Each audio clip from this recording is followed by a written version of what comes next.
Buenas y santas noches. Allá por los años 80 se pusieron muy de moda en los Estados Unidos lo que llamaban los self-made men, que eran aquellos hombres hechos a sí mismo. En España, cuando veías a alguien que se había hecho a sí mismo de esa manera, te preguntabas, joder, ya se ve que se ha hecho a sí mismo y no lo ha hecho nadie que supiera un poco más. De esos hombres, de esos self-made men, nos fuimos a aquellos hombres que habían aprovechado su instrucción, su formación, pero sobre todo que le habían sacado el máximo rendimiento a sus capacidades, a las capacidades que Dios les había dado al nacer. Esta noche para mí es muy especial porque a quien entrevistamos no es a cualquier persona que yo pueda conocer en un momento determinado o saber de su trayectoria vital y profesional, sino que voy a entrevistar a un amigo, a un muy buen amigo que además por otra parte es ya más que conocido en esta casa, por tanto la presentación casi huelga. El hecho de que sea un amigo no solamente no desmerece el que sea invitado a este programa ni se justifica por esa amistad, sino que muy especialmente pone de manifiesto que Miguel Durán es una persona especial. Una persona especial porque es de esos que han sido capaces de sacarle todo el jugo a sus capacidades. Miguel Durán es un hombre que no es que se haya hecho a sí mismo, yo creo que se ha dejado hacer por mucha gente buena. Él ha trabajado extraordinariamente, ha sacado todo lo que ha podido de lo que la naturaleza le dio, que no es poco.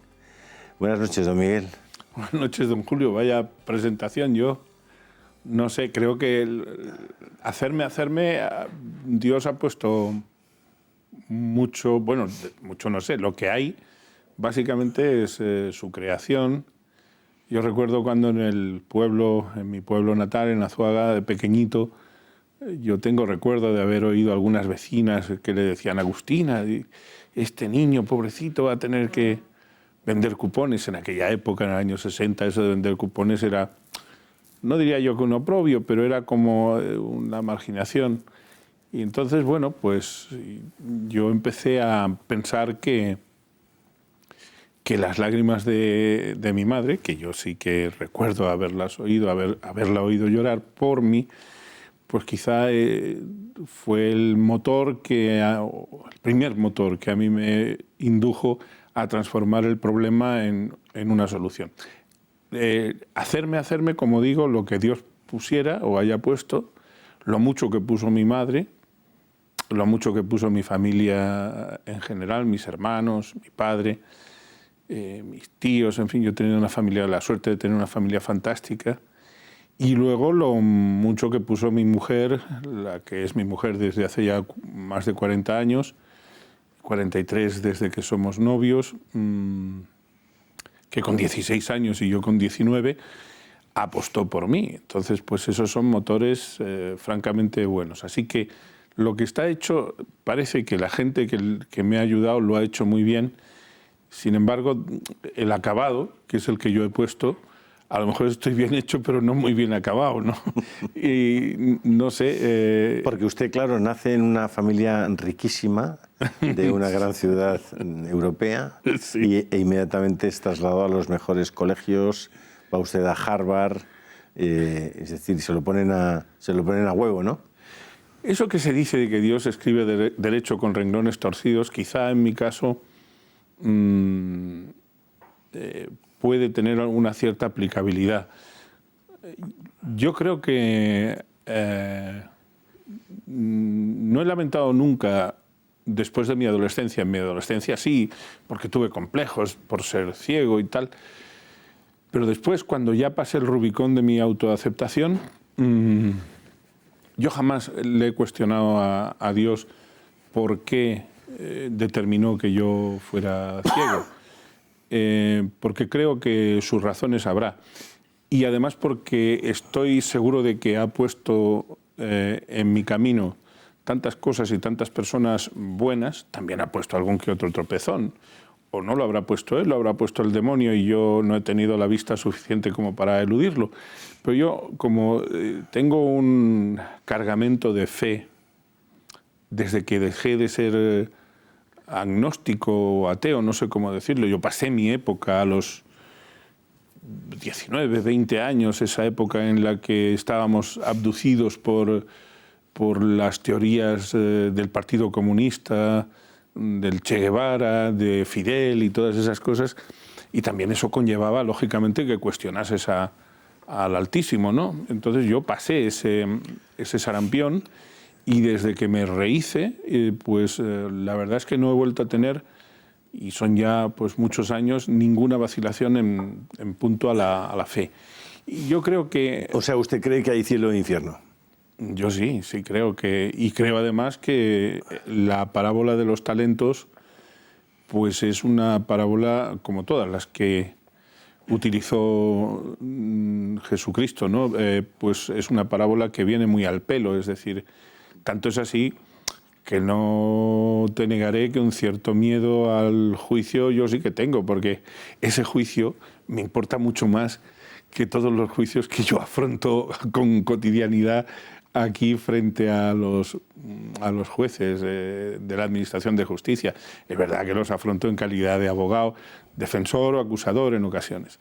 Pero el juicio supremo, ese juicio en el que Dios va a poner, no sé si en una balanza, no sé cómo lo hará, lo que me ha dado y me va a pedir cuentas de cómo lo he utilizado, ese juicio sí me importa.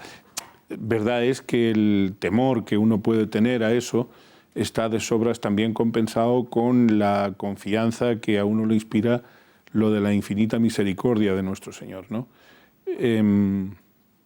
Yo, la verdad es que, regido por esos principios, vivo una vida que desde el punto de vista religioso a lo mejor no es de lo más ortodoxa o de lo más plausible que pudiéramos llamar, pero desde el punto de vista de la fe, de mis convicciones, de mi catolicidad, desde ese punto de vista no tengo ninguna vacilación, no tengo ningún problema. ¿Y por qué este país en esos temas ha evolucionado exactamente en sentido contrario al que lo ha hecho usted?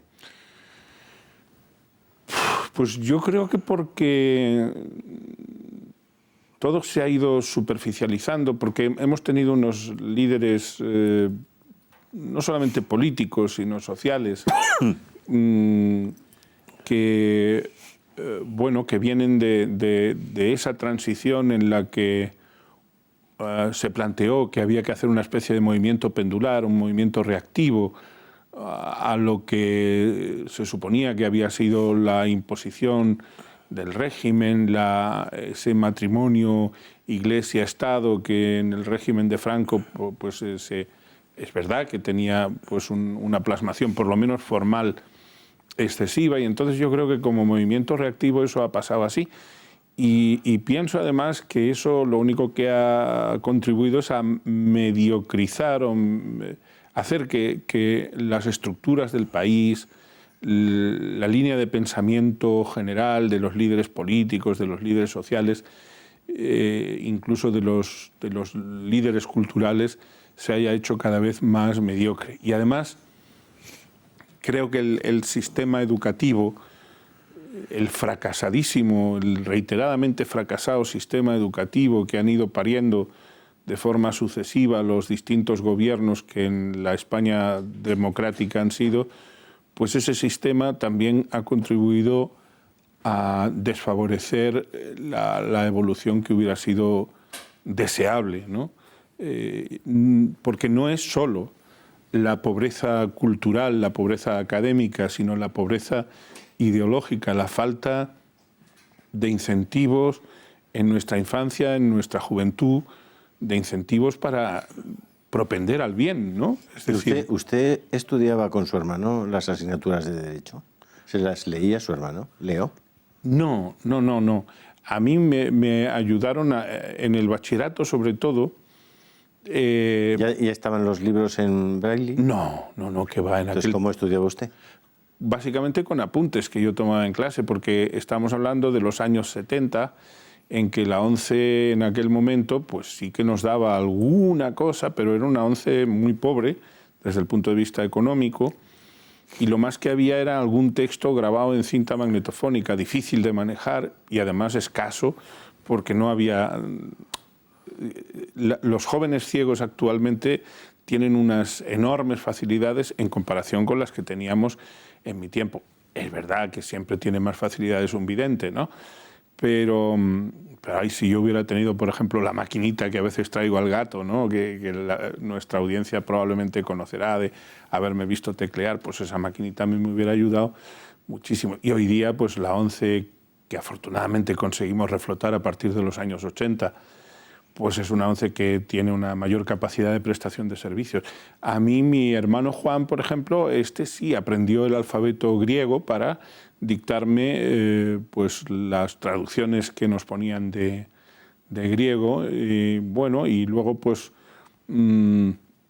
también yo procuraba, pues como tenía, la verdad es que en los colegios de la ONCE, en los internados de la ONCE, donde yo estuve 6 años, tuve unos profesores ciegos estupendos que nos daban una excelente formación. Ahí sí que había calidad académica, ideológica, del régimen, ¿eh? Es decir, podría valer aquello de decir, era el tardofranquismo, pero te inculcaban valores, y yo salí muy contento de mis profesores de la ONCE y con una excelente base. ¿En la universidad dónde hizo Derecho? En la Central de Barcelona, la Facultad de Derecho de la Central de Barcelona. ¿Y ahí cómo se las apañaba? Pues a base de tomar apuntes manualmente y escribir en una plancha que teníamos, que es ahora es un instrumento desde el punto de vista de la escritura braille antediluviano, ¿no?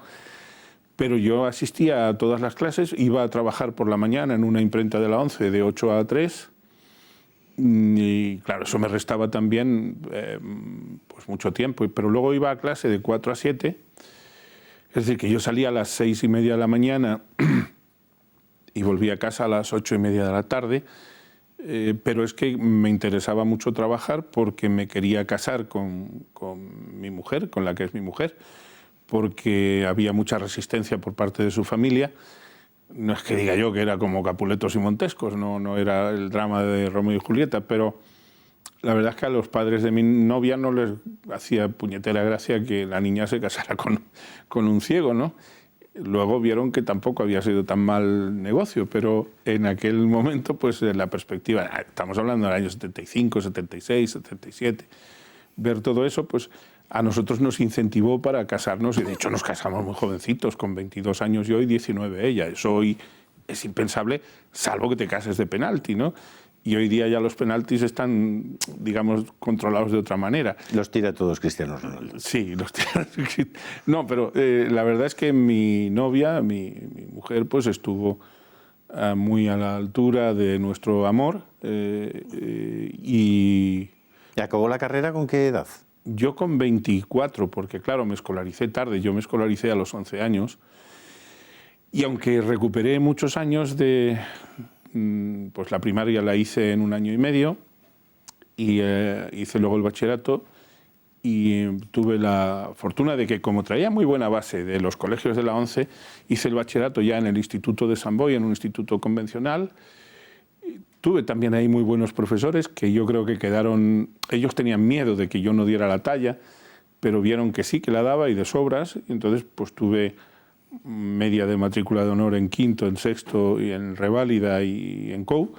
Me presentaron al Premio Nacional de Bachillerato y lo gané, y eso me permitió tener beca para los 2 primeros años de la carrera, porque efectivamente mi familia era bastante humilde.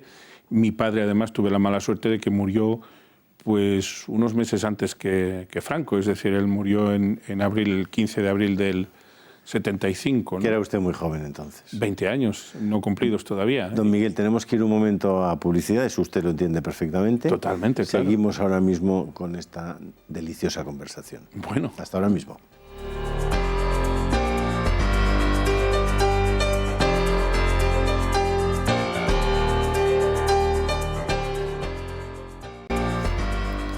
Es probablemente Miguel Durán uno de los hombres con la mejor memoria que yo he conocido en mi vida.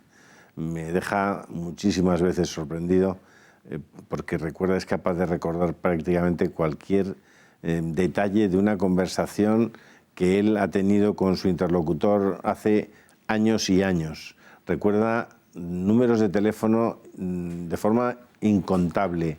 En fin, es un verdadero ordenador con un montón de gigas de disco duro y además es capaz de traer a colación y relacionar, como hacen las personas extremadamente inteligentes, conceptos, datos, cifras, fechas de cualquier ocasión y de cualquier tiempo. Bueno, dice un amigo mío que la memoria es el don que Dios nos compensa a los tontos, ¿no? Pero... Sí, memoria viene de memo, ¿no? Sí, no, sí, pero en su caso está muy compensada por una inteligencia verdaderamente también portentosa. Muchas gracias, don Julio. No en vano, alguien como usted, que nació ciego, ha llegado a tener responsabilidades importantísimas en este país. Usted fue el gran, digamos, constructor de lo que ha sido la ONCE a partir de los años 80 y ha sido también un hombre muy importante en el mundo de la televisión, sorprendentemente. Cuéntenos cosas de esa faceta suya como empresario y hágame una alusión al tiempo que pasó al lado de Baltasar Garzón. Bueno, la verdad es que yo contribuí, creo, no es que yo haya sido el sumo hacedor de la, digamos, esa efervescencia económica y social de la ONCE que tuvimos la suerte de experimentar en la segunda mitad de la década de los 80 y primera mitad de los 90. Ahí la verdad es que fuimos valientes frente a un PSOE que quiso intervenir la ONCE para mangonearla, como mangoneó, por ejemplo, Cruz Roja, ¿eh? Es decir, era el tiempo de un Felipe González que como presidente del gobierno pues tenía 202 diputados, usted recordará esa primera legislatura socialista, que luego pasó, si mal no recuerdo, en la segunda a 183, que en la tercera estuvo en 175, es decir, todavía con mayoría frisando la absoluta, pero prácticamente hoy día, ¿qué más quisiera el señor Rajoy que tener 175, ¿no? Y nos quisieron intervenir. Nosotros la verdad es que nos resistimos, nos rebelamos. Una anécdota curiosa, cuando nos quisieron recortar los premios del cupón, montamos una manifestación en Madrid que no llegó a consumarse para el 15 de junio del 86, pero siendo Renfe, como era una compañía pública, cuando el gobierno se quiso dar cuenta teníamos fletados 250 trenes para el día 14 de junio para presentar aquí en Madrid un buen puñado de ciegos y arremeter en sentido legítimo, de legítima defensa, frente o contra el intervencionismo de aquel gobierno. Bueno, a partir de ahí la verdad es que tuvimos la desgracia de padecer la muerte accidental de Antonio Vicente Mosquete, que para nosotros fue un líder estupendo, magnífico, y que tiene pues mucha parte en el mérito, en los cimientos que se pusieron para el levantamiento de la ONCE. Y luego, el hombre del ascensor.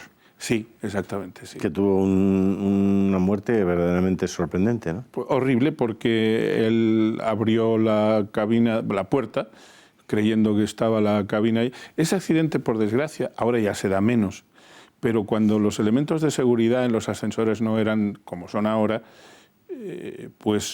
bueno, pues se daba, muchos ciegos han padecido accidentes de ese tipo, unos con fallecimiento y otros no.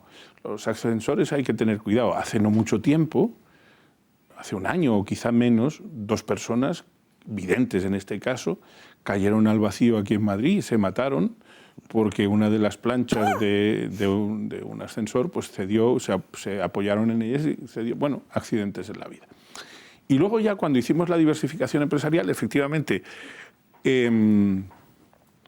nos adjudicaron Telecinco a la editorial Anaya, al presidente de la editorial Anaya, a la ONCE y a Berlusconi y a otros socios minoritarios. Y aquel hombre, el presidente de la editorial Anaya, pues quería hacer una televisión muy al gusto del guerrismo, ¿no? Y ahí Berlusconi y yo nos cruzamos y dijimos que no, y conseguimos la mayoría suficiente para echarle. A partir de ahí fui yo presidente de esa... ¿Tenía usted relación personal con Berlusconi? Mucha, muy intensa la he tenido, sí. Sí. Sí. ¿Cómo era Berlusconi? ¿Cómo es? Berlusconi en el plano corto, en la distancia corta, es un hombre de un carisma increíble. Es un hombre con un encanto personal muy, muy, muy importante. Y además es un hombre de ideas muy claras. Es verdad que yo hablo del Berlusconi básicamente conocido por mí entre el 31 de marzo del 89, que después al día siguiente nos metieron 0-2 aquí el Milan al Madrid, y allí cuando fuimos de vuelta, que me invitó Berlusconi, porque ya estábamos formando la televisión, nos cascaron 5, que la verdad. Luego Berlusconi en los vestuarios, cuando bajé yo a ver a los del Madrid, me decía, mi dispiace molto, Miquel, pero bueno. Lo siento. Sí. Y entonces, bueno, pues nada, me hice con la presidencia, me nombraron presidente de Telecinco, y hay una anécdota que es fantástica porque entonces era portavoza,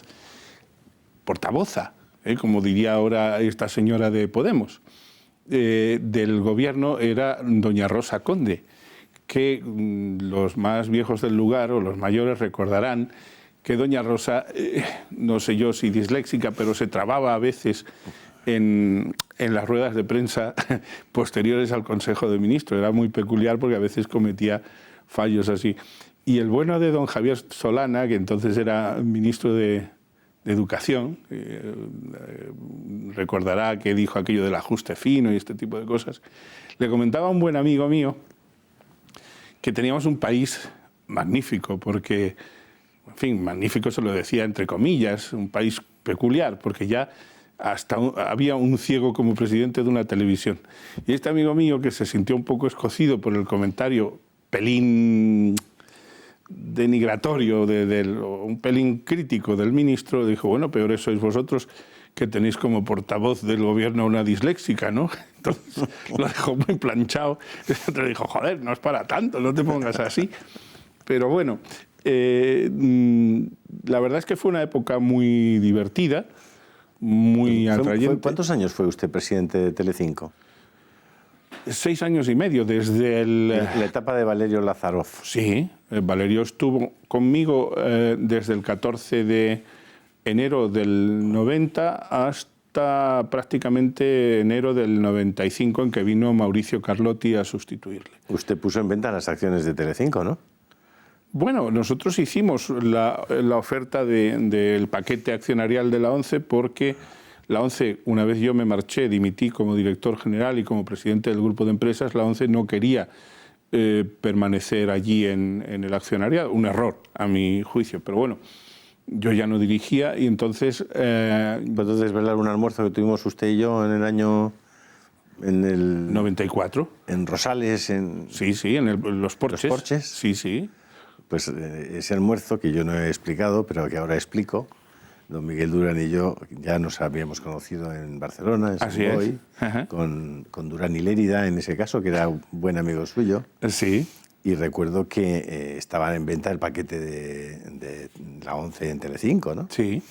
Y bueno, había un personaje que era pues, amigo mío y que tenía intención de hacer inversiones en España. Y que fue una lástima que muriera tan prematuramente. Y bueno, se le planteó esa inversión para las acciones de Telecinco y nos dijo, chico, no voy a comprarla al final, ¿recuerda? Sí. Y compró algo que fue luego uno de los mayores quebraderos de cabeza que tuvo Jorge Mascanosa en su historia empresarial. Sí. Jorge Mascanosa era el líder de los cubanos, de la Fundación Cubano-Americana en los Estados Unidos, uno de los hombres más importantes y de los lobbies más poderosos, junto con el lobby judío en ese momento, en Miami y en Nueva York. Habría hecho, ambos, Berlusconi y él, habrían hecho muy buenas migas, habrían hecho un tándem positivo, porque además yo creo que eran complementarios desde el punto de vista de los business respectivos, ¿no? Y además de que Mascanosa era un tipo carismático. Absolutamente, sí. Muy interesante. Pero yo no creo que hubieran chocado, fíjese. Yo creo que por el contrario, habrían sido complementarios. Ambos dos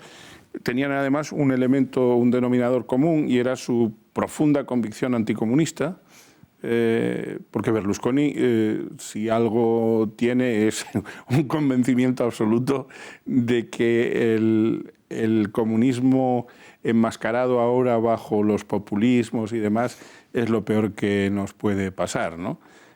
Y Max Canosa, pues yo creo que ahí se equivocó, o no estuve yo suficientemente hábil o suficientemente convincente para convencerle de que tomara ese camino de inversión, ¿no? Habría sido magnífico y yo creo que, vamos, me habría sustituido en la presidencia quien fuera, porque yo al final estuve como presidente de Telecinco hasta el 15 de mayo del 96. Bueno, la experiencia televisiva pues es una experiencia de aquella televisión. Era una televisión que irrumpió en el mercado con toda la fogosidad comercial que Silvio Berlusconi y el propio Valerio y su equipo tenían. La ONCE, nosotros no teníamos experiencia en materia televisiva. De hecho, yo era presidente, pero era un presidente que obviamente no me metía en los asuntos de pantalla. Bueno, me metía. Es decir, conocía lo que más o menos se emitía, el formato de los programas, pero no era yo en contra de lo que se suele decir por ahí, que yo elegía a las mamachicho y a las chicas del Telecupón. Pues no pasaron por mis manos, dicho sea en términos estrictamente... de responsabilidad en la elección. Responsabilidad, claro. No, pero es decir, nosotros apostamos por una televisión muy comercial y batimos absolutamente a Antena 3, a la Antena 3 de Martín Ferrán y el Conde de Godó, al punto de que se hundió. Vamos, no es que la hundiéramos nosotros, se hundió y tuvo que ir al rescate de esa televisión a Antonio Asensio, el presidente ya fallecido del Grupo Z, con la financiación, en principio iba a ser del BBVA y de la Caixa, pero el gobierno se cruzó, porque entonces el gobierno intervenía tanto como ahora, o más. O más, quizá. Y al final pues fue nuestro querido Mario Conde el que salió al rescate con el poder financiero de Banesto para, digamos, ayudar a Antonio Asensio. Y la verdad es que Antonio Asensio entró como elefante en cacharrería, subiendo mucho los precios, los cachés de la gente. En fin, fue una época muy... Ahora cuando acabaré mis memorias, que las estoy haciendo porque tengo contrato de una filial de la editorial Planeta, pues explicaremos con más detalle esa época. Pero sí fue una época bonita. Y en cuanto a don Baltasar Garzón, pues don Baltasar Garzón supo que otro colega suyo, en este caso, el que entonces también era juez de la Audiencia Nacional, el señor Gómez de Liaño, estaba instruyendo una causa contra la cúpula del Grupo Prisa, contra don Jesús de Polanco, el señor Cebrián, etc. Y el señor Garzón ya tenía enfilado a Berlusconi. El señor Garzón y el señor Jiménez Villarejo, fiscal anticorrupción entonces, y entonces le dejó ir a un comentario a Gómez de Liaño en el sentido de decir, pues no te preocupes, yo también tengo otro caso de televisión. Y sí, lo tenía, pero a quien buscaba Garzón fundamentalmente era a Berlusconi. Lo que pasa es que, como siempre ocurre en este país, cuando se abre una causa de relumbrón, pues se llevan por delante, en este caso Garzón imputó a 38 personas, entre los que estaba yo. Y yo, pues como tenía una absoluta convicción de que no habíamos cometido ningún ilícito penal, pues hice lo que no se debe hacer, que es confiar en que ese señor pues tendría un criterio imparcial. Yo conocía de poca referencia en ese momento a Garzón. Sí sabía que era un juez estrella, que había irrumpido en la política, que había usado la puerta giratoria, todo eso. Pero bueno, yo estaba tranquilo y me confié y declaré sin conocer lo que realmente buscaba. Y luego este señor, una vez recuerdo que en una conversación a solas que tuvimos, el 3 de abril, si mi memoria no me falla, del 98, pues me dijo que a mí no me imputaba gran cosa, que él lo que quería es que me explicara yo sobre cosas del señor Berlusconi, a lo cual yo le dije, pues mire usted, señoría, no tengo... Mi madre no me parió para chivato y además yo tampoco tengo cosas que me parezcan pecaminosas ni delictivas del señor Berlusconi. Entonces, pues, Garzón arremetió ya... Era su causa, era... Aparte que estaba en aquel momento también, había emplumado a Pinochet. A Pinochet, claro. Sí, sí. Eran los tiempos en que, vamos, Garzón la pillaba en este país, pero cosa mala. Efectivamente, cosa mala. Y ahí no estuvo en la fresquera, dilatando la instrucción hasta ver si Berlusconi perdía el aforamiento que tenía como eurodiputado. Pero Berlusconi no solamente no lo perdió, sino que en el año 2001... Se aforaba más. Se aforó más porque fue presidente, lo hicieron primer ministro italiano. ¿no? Y entonces pues yo padecí ahí y luego ya nos absolvieron en la Audiencia Nacional. Fuimos juzgados en un juicio que... 9 años después. Sí, sí. En un juicio que duró pues desde las previas, que fueron el 5 de julio, creo recordar, hasta abril. Y entonces... empezó en 2006 y acabó en 2007. Prácticamente a los 10 años del primer auto de apertura de la instrucción. Y bueno, yo le debo a Garzón, pues eso, haber parado, haber frenado parte de mi vida empresarial y profesional durante 10 años, porque en este país, cuando eres un imputado, ahora se llama investigado, pues ya nadie te quiere, pero yo en aquel momento, en el año 97, pues era un hombre que tenía ofertas muy sustanciosas bueno, pues de diferentes empresas importantes, incluso algún banco que otro, y que enseguida que se supo mi imputación, pues eso decayó. Incluso tuve un ofrecimiento por parte de altos mandatarios entonces de la Generalitat de hacerme cargo de la Consellería de Asuntos Sociales y demás, cosa que no me habría ido nada bien. Y bueno, pero en fin, todo enseña. En esta vida incluso, o yo creo que hasta de los tropezones se aprende mucho. Yo había abierto hacía poco despacho con mi sobrino, y entonces pues decidí que no llevaría yo mi defensa, mi autodefensa, porque dicen que el que se defiende a sí mismo tiene un tonto por abogado. Entonces, pero mi sobrino sí que hizo muy buen trabajo y luego contratamos a un profesional bueno también del derecho, pero básicamente pues todo el peso lo llevamos nosotros y Santiago Muñoz Machado, ¿no? Y bueno, pues fue un tropiezo, como digo, del que aprendí cosas muy interesantes y por el que, o a raíz del cual, volví a cogerle gusto al derecho penal y ahí sigo.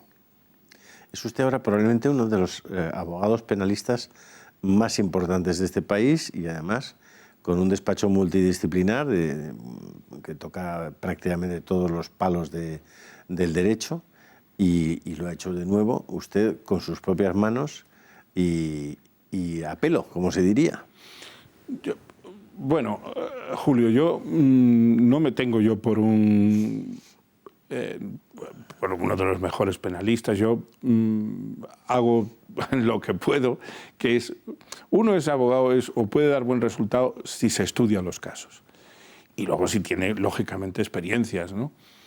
Debo decir que mi bufete tiene 2 patas, que somos la mía y la de mi sobrino Miguel Ángel, que es, y no me duelen prendas decirlo, ha crecido conmigo, pero ese sí, se ha hecho un grandísimo abogado. Es técnicamente, es decir, desde el punto de vista técnico-jurídico, ese sí que es un todoterreno y un tío con un olfato jurídico increíble. Es bueno, es muy bueno. Y ahora cuando he dicho eso de muy bueno, me acabo de acordar de Alberto Ruiz Gallardón en una cosa que sacábamos en El Gato. Muy bueno. Pero en fin, Wyoming es muy bueno. Muy bueno, sí, es verdad, es verdad. ¿Cuántas historias? Sí. Tenemos ya unas cuantas. En El Gato hemos vivido unas cuantas historias. Unas cuantas y muy importantes. Y nada, pues ahí sí que a mí me gusta mucho el ejercicio del derecho como tal, porque yo además de pequeñito, quizá porque oí muchísimas novelas, radionovelas de entonces con mi madre y con mi abuela, cuando salía algún abogado, alguien haciendo el papel de abogado, recuerdo que lo hacía muy bien Pedro Pablo Ayuso, en la SER, en lo que entonces era Radio Madrid, el cuadro de actores de Radio Madrid. Pues cuando me preguntaban, con 7, 8 años, me decían, pero tú, ¿qué, Miguelito, tú qué quieres ser? Pues yo decía, abogado. Entonces me debió quedar la fijación y ahí estoy. Y la verdad es que no solamente no me arrepiento, sino que esta profesión, que da algunos disgustos, pero también da muchas satisfacciones, es decir... Pero usted, perdóneme, don Miguel, usted es que, aparte de tener una extraordinaria cabeza, quizás su gran debilidad es que tiene usted todavía un corazón mayor. Y yo le he visto cómo asume casos de clientes a los que en principio no conoce de nada, y usted se vuelca no solamente en lo profesional, que eso es una obligación de quien asume un caso, es que usted se vuelca en lo personal, es que usted, si tiene que poner dinero de su bolsillo para ayudar a esa persona, lo pone, si tiene que acompañarle, si tiene que ayudar a su familia. Es decir, usted es un caso muy atípico. Bueno, pero yo creo... El dinero para usted no lo es todo, ¿no? No, pero el dinero es un mero valor de cambio, ¿eh? Y el dinero, atesorar un dinero razonable, eso es bueno, sobre todo si sirve luego para hacer cosas. Es decir, el dinero por el dinero es una cosa inerte, no tiene vida, no tiene función. Repito, el dinero es un valor de cambio. ¿Y por qué? ¿Por qué cosa se debe cambiar el dinero? Por la felicidad de la gente que te rodea. Obviamente el círculo más próximo es tu familia, tus amigos, pero luego también hay que hacer el bien. Vuelvo a la parábola de los talentos. Yo no sé cómo medirá, cómo podrá medir nuestro Señor los talentos que a mí me dio. Pero yo lo que procuro, pues es decir, no sé, hace no mucho tiempo, a raíz del tema Fitur en Valencia, pues hay una persona, cuyo nombre no viene al caso, que fue condenada a entrar en prisión si no se le depositaba una fianza. Y esa persona no tiene una lata, es que no tiene un duro. Es que por más que fue un alto cargo de la administración valenciana, del gobierno de Camps, pues no tenía más que la prestación de 426 euros.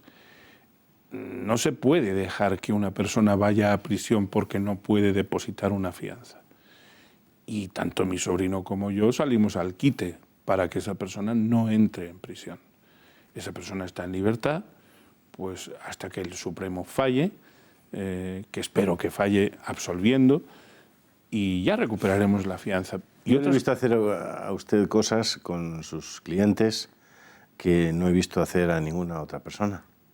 Usted tiene un comportamiento extremadamente generoso con la gente que pasa por su lado. Pero es que la gente que viene a buscar al abogado, Julio, primero viene atribulada, viene con un problema.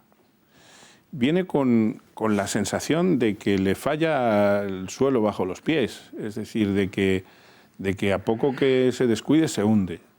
Entonces, la función del abogado no es solamente brindarle un apoyo técnico, que eso se supone que lo podemos hacer. Si el problema es resoluble, pues se hace, ¿no? Pero la función del abogado es también una función de, un poco, si me permites, y por la inclinación religiosa que yo tengo, es un poco una función, casi si se me permite, repito con todo el respeto al ministerio. De sacerdote. De sacerdote es de confort, es de ayudar, de transmitir, dentro del realismo necesario, de transmitir tranquilidad, optimismo, de decirle, tranquilo, lo que vamos a poder solucionar, te lo vamos a solucionar.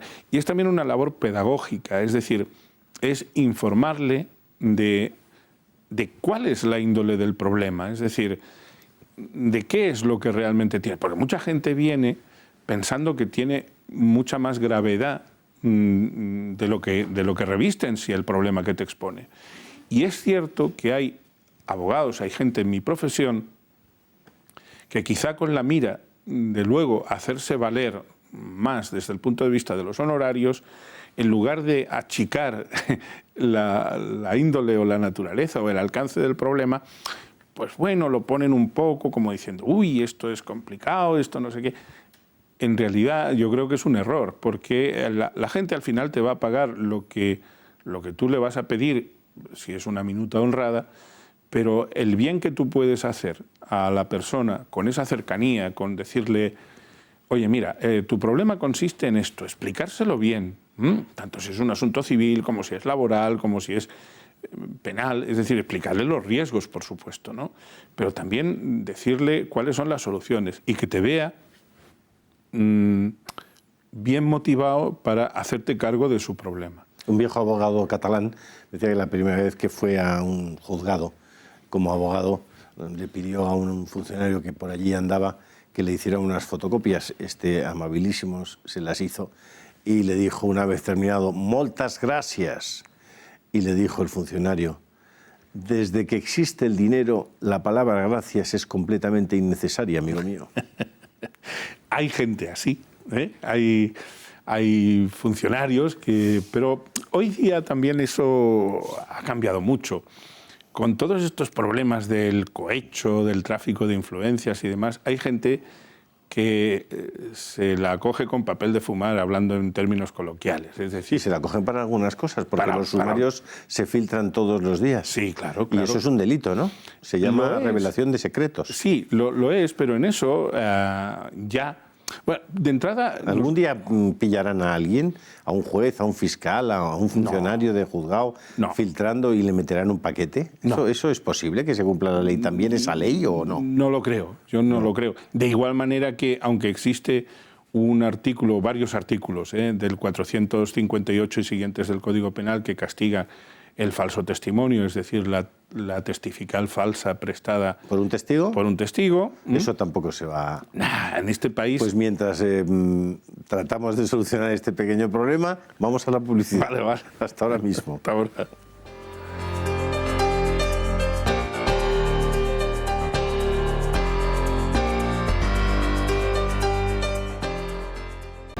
En España, don Miguel, no hay delitos cometidos por los que están en el mundo de la justicia. Solo cometimos delitos los ciudadanos corrientes. Bueno, dice un verso de Martín Fierro que la ley es como el cuchillo, no ofende al que lo maneja, ¿no? Yo creo que efectivamente en España hay muy buenos jueces. En términos generales y en la planta judicial hay muy buenos jueces. Hay muy mala administración de justicia porque ningún gobierno ha querido meterle mano a eso y porque la justicia se ha politizado mucho desde el momento en que el Consejo General del Poder Judicial pues es un órgano absolutamente transido por los intereses partidarios y partidistas. ¿Se aplica razonablemente en este país la prisión provisional? Yo creo que no. Yo creo que no se aplica razonablemente porque, por ejemplo, hay mucha gente que entra por una puerta y sale por otra cuando se sabe, porque se sabe que van a volver a delinquir, y eso se sabe. Mira, hace pocos días parece ser que han atrapado al asesino de la pareja en el pantano de Susqueda, y si se confirma que es él, pues este señor es que había matado hace 20 años a su esposa justo en el día de su cumpleaños. Bueno, pues cuando hablan de... Yo, sinceramente, como hombre que me interesa el derecho penal y que lo ejerzo defensa y acusación, pues cuando oigo con qué ligereza se habla de la prisión permanente revisable, pues no me pongo las manos en la cabeza porque es un gesto que no suelo hacer. Y porque no sirve de nada, pero en términos figurados sí. Las cárceles, habría que cuestionar mucho el funcionamiento de las cárceles. Es decir, aquí se habla de... La pena en España tiene un triple sentido, pero fundamentalmente es la parte retributiva, es decir, quien la hace la tiene que pagar, y la parte de reinserción. Bueno, pues la parte de reinserción yo creo que sinceramente en nuestro país es una asignatura pendiente porque esto no se lleva a cabo. El sistema penitenciario es manifiestamente mejorable. Pero volviendo al inicio de la pregunta, yo sinceramente pienso que la Administración de Justicia merece una reforma, pero una reforma con un pacto de Estado, sobre todo con los agentes, con los operadores de la Administración de Justicia. Ojo, no solo con los jueces, con jueces, con fiscales, con abogados, con procuradores, con representación de los funcionarios, etcétera, ¿no? Yo creo que ese pacto en el que todos pudiéramos decir, bueno, vamos a ver, qué es lo que cada cual percibe que es necesario reformar y ponerse las pilas y que haya pues, todas las fuerzas políticas coincidentes o convergentes, confluyentes en esa... Usted es extremeño catalán. O catameño. El sí. catameño. Sí, sí. ¿No le importa que hablemos de Cataluña? No, sí, es el tema, claro. ¿Tiene solución? Yo creo que a corto plazo no, porque el señor... Bueno, todos los gobiernos que en España han sido desde la transición han desconocido la verdadera índole del problema, creyeron, y nos hicieron creer incluso, que esto de primero paciencia y después independencia, que decía Pujol, que no tenía mucho recorrido, pero luego pues vino el señor Aznar y empezó a hablar en catalán en la intimidad y a hacer transferencias a troche y moche porque necesitaba el apoyo de Convergencia y Unió para su primer gobierno. Vino después Zapatero, que yo creo que más estulticias es difícil hacer siendo presidente del gobierno, pero en especial a aquel brindis al sol que hizo cuando todavía ni siquiera era presidente del gobierno, en el balcón de la Generalitat, prometiéndole a Pascual Maragall que aprobarían en el Congreso lo que se hiciera allí. Es una reforma que ni siquiera los nacionalistas querían en ese momento. Y luego, pues, todo lo que ha pasado aquí, más, sobre todo, y fundamentalmente en la última época, desde el año 2012 para acá, el hecho de la enorme equivocación, el enorme error, la grandísima responsabilidad política del señor Rajoy, que ha mirado para otro lado y que nos ha dejado absolutamente abandonados en Cataluña a los que éramos y somos españoles, catalanes pero españoles, mientras ha permitido que la mala hierba de las subvenciones a los medios de comunicación, del adoctrinamiento en TV3, del adoctrinamiento en las escuelas, todo eso creciera sin que aquí pareciera que pasaba nada. ¿Usted hubiera enviado a la policía el día del referéndum a los colegios electorales a cargar contra los que ahí estaban sentados? No, yo habría aplicado el artículo 155 a despecho del señor Sánchez o del señor Rivera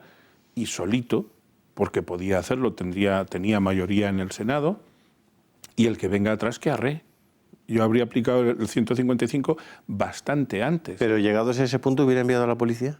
No, es que yo, si hubiera aplicado el 155, no habría hecho un apaño nombrando a este señor López, a Ferran López, como mayor de los Mossos, sino que habría puesto a esa policía con un mando absolutamente férreo e inequívoco, y habría sido esa policía la que habría tenido que... lidiar con el problema. Exactamente.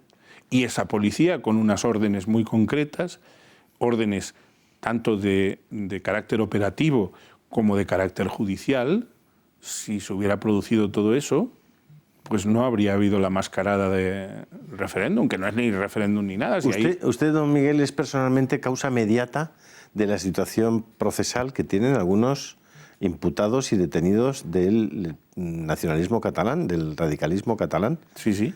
¿Qué hizo usted para ser la causa mediata de eso? Pues yo hice una cosa que cuando el día 26 de enero del año pasado vi las declaraciones que había hecho Santiago Vidal diciendo eso de que tenían el 40% de la planta judicial convencidos y de que tenían un crédito, una línea de crédito de 200.000 millones y que tenían todos nuestros datos tributarios y todas esas cosas, yo lo que hice fue mandarle una denuncia al juzgado de guardia el día 27.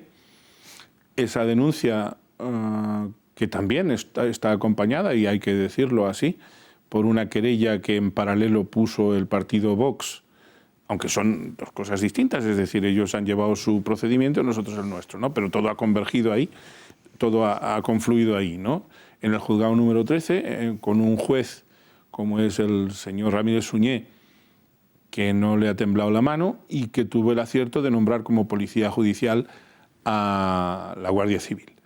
El registro que ordenó el juez el día 20 de septiembre en la Consellería de Economía y en otros sitios, yo creo que les pilló desprevenidos a estos señores y entonces pues no estuvieron bien asesorados, porque hicieron todo lo que hay que hacer para caer dentro del ámbito, del perímetro, del tipo de la rebelión y de la sedición. Y entonces, pues a partir de ahí, lógicamente, en ese registro se descubrieron muchas cosas, no todo el pastel, pero muchas cosas.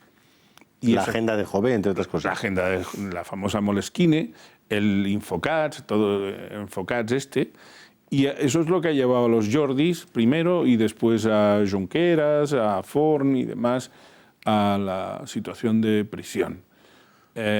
Y bueno, pues yo me siento muy satisfecho de haber contribuido a desencadenar esto. ¿Usted cree que en el futuro inmediato todas estas personas van a ser juzgadas y mantenidas en prisión por años? ¿Cree que eso se va a dar?